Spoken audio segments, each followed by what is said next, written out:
पाकिस्तान और बांग्लादेश के बीच में पहले टेस्ट के लिए जब रिजवान को प्लेइंग 11 में सिलेक्ट किया गया ना, तो काफ़ी ज़्यादा शोर उठा।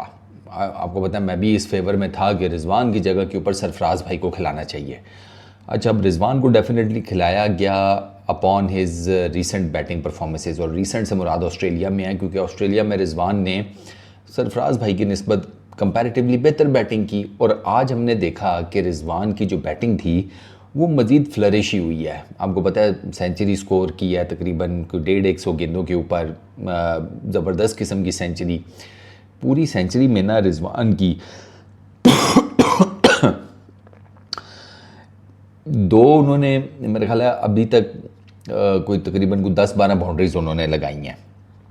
जो उन्होंने बाउंड्रीज लगाकर 50 अपनी क्रॉस की है ना, वो मेरा जहाँ तक ख्याल है वो रिजवान की पूरी बैटिंग पैकेज की ना हाइलाइट्स हैं, या आप कह लें कि वन ऑफ मतलब बेस्ट शॉट्स। नाहीद बॉलिंग कर रहा है, शॉर्ट पिच 2 डिलीवरीज करता है, outside the off stump ball को अंदर लेकर आता है, शॉर्ट ऑफ लेंथ गेंद है, और रिजवान उसको बड़ा जिसे कहते हैं ज़बरदस्त तरीके से दोनों गेंदों को अपर कट खेल कर डीप थर्ड मैन के ऊपर 2 बाउंड्री स्कोर करते हैं इकट्ठे। पहली मारी तो वो 46 से 50 पर हो गए, दूसरी मारी 50 से 54 पर हो गए। और मज़ेदार बात यह है कि दोनों उन्होंने शॉट्स आगे पीछे मारी हैं, टाइम शाइम कोई नहीं था। एक ही तरह के 2 बॉल रिजवान को पड़े और रिजवान ने दोनों को एक ही तरीके से खेला। इनफैक्ट शायद जो दूसरा उनका शॉट था वो पहले की निस्बत ज़्यादा ज़बरदस्त था, उसमें थोड़ी एलिवेशन भी ज़्यादा थी, बॉल ऑलमोस्ट बाउंड्री जो है वो डायरेक्ट क्रॉस करने वाला था, 1 टिप चौका हुआ। पहला जो शॉट था वो थोड़ा सा यूँ समझे कि एरियल कम था और वो टुवर्ड्स ना थोड़ा स्केयर वाली साइड के ऊपर था।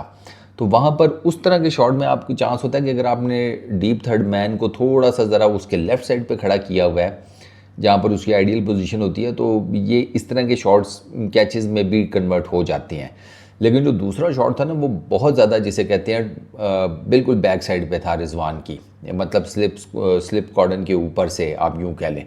तो वो जो दूसरा शॉट था उसको टेक्निकली मैं कहूँगा कि वो ज़्यादा साउंड था as compared to the first one. लेकिन शॉट्स दोनों बड़े ज़बरदस्त थे, दोनों बड़े कमाल के थे।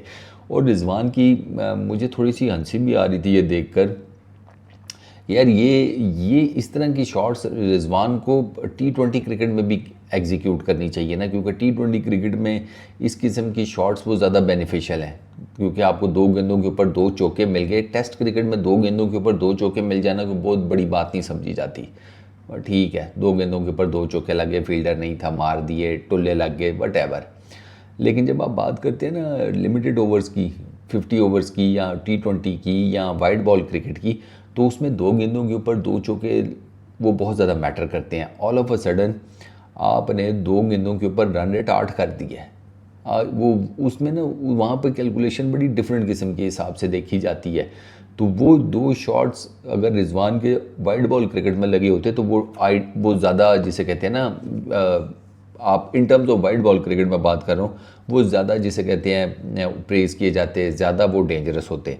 लेकिन ओवरऑल अगर बात की जाए तो रिजवान की इनिंग एब्सोल्युटली फ्लॉलेस थी, बेहतरीन उसने बारी खेली है।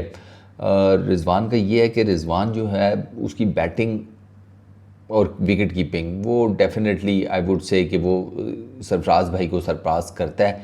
इसी वजह से तो वो टीम के अंदर है, वरना वो रिजवान का कोई ऐसा चक्कर तो नहीं है ना कि वो पर्ची है या समथिंग लाइक दैट और वो टीम के अंदर बैठा हुआ नहीं।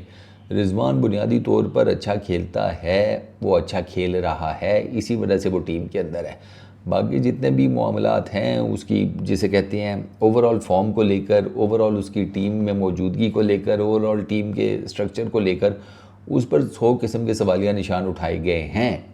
वो देयर इज़ नो डाउट, वो पहले से भी वो सारे इन पर्टिकुलरली वो जो टीम के अंदर सारे मामलात ख़राबी वो एक अलहदा चीज़ है। लेकिन रिजवान की जो फॉर्म चल रही है ना वो इन सारी चीज़ों के ऊपर हावी हो जाती है। इसी वजह से तो वो आपको प्लेइंग 11 में नज़र आ रहा है, वरना वो आपको कभी भी प्लेइंग 11 में ना नज़र आता। तो इन शॉर्ट मेरा ख्याल है कि रिजवान ने एक मरतबा फिर प्रूव किया कि यार अगर वो पाकिस्तान की तीनों फॉर्मेट्स की टीम्स में मौजूद है तो उसकी बेसिक रीज़न ये है कि वो तीनों फॉर्मेट्स में बैटिंग अच्छी कर रहा है। आई वुड डेफिनेटली से कि उसे वाइड बॉल क्रिकेट में थोड़ी अपनी बैटिंग को मज़ीद इम्प्रूव करने की ज़रूरत है, मज़ीद उसे जिसे कहते हैं थोड़ा सा रन स्कोरिंग अपनी बेहतर करनी पड़ेगी, इन बिटवीन द विकेट्स भी थोड़ी बेहतर करनी पड़ेगी। उसकी जो शॉट सिलेक्शन है वो वाइड बॉल क्रिकेट में उसे अपनी मज़ीद बेहतर बनानी पड़ेगी। बाकी रिजवान में आई डोंट थिंक सो कि कोई ऐसी है। ये जो दो उसने शॉट्स खेले हैं पर कट्स रिमार्केबल किस्म के शॉट्स हैं यार। और टेस्ट क्रिकेट में ऑब्वियसली ये चीज़ें चलती हैं। आपको पता है जो रूट इस किस्म की बहुत ज़्यादा शॉट्स खेलते हैं। जो रूट भी, हालांकि जो रूट अगर ऑर्थोडॉक्स तरीके से देखा जाए तो कमाल का बैट्समैन है, लेकिन इम्प्रोवाइजेशन तो जो रूट भी बड़ी ज़बरदस्त करता है। अब टेस्ट क्रिकेट में भी इम्प्रोवाइजेशन चलती है और रिजवान ने जो दो ये इम्प्रोवाइज्ड किस्म की शॉट्स खेली हैं रिमार्केबल है। उनकी जितनी तारीफ़ की जाए कम है। एंड आई रियली होप कि रिजवान पाकिस्तान के लिए इसी तरीके से रन स्कोर करते रहें 2021 से ऑनवर्ड्स। हाँ, 2021 से ऑनवर्ड्स रिजवान और ऋषभ पंत पूरी दुनिया की क्रिकेट में सिर्फ वो दो वाहिद विकेट कीपर हैं जिनकी मेरे ख्याल है 2 के 3 सेंचुरीज़ हैं। इसके अलावा और कोई नहीं है। 3 आई गेस 3 सेंचुरीज़ वाले ये सिर्फ 2 ही बैट्समैन हैं। इनके अलावा किसी विकेट कीपर बैट्समैन की इतनी सेंचुरीज़ नहीं है। तो best of luck to Rizwan and best of luck to Pakistan cricket team. इस वीडियो में इतने ही। अपना बहुत ख्याल रखना। नेक्स्ट वीडियो में मुलाकात होगी। Peace out.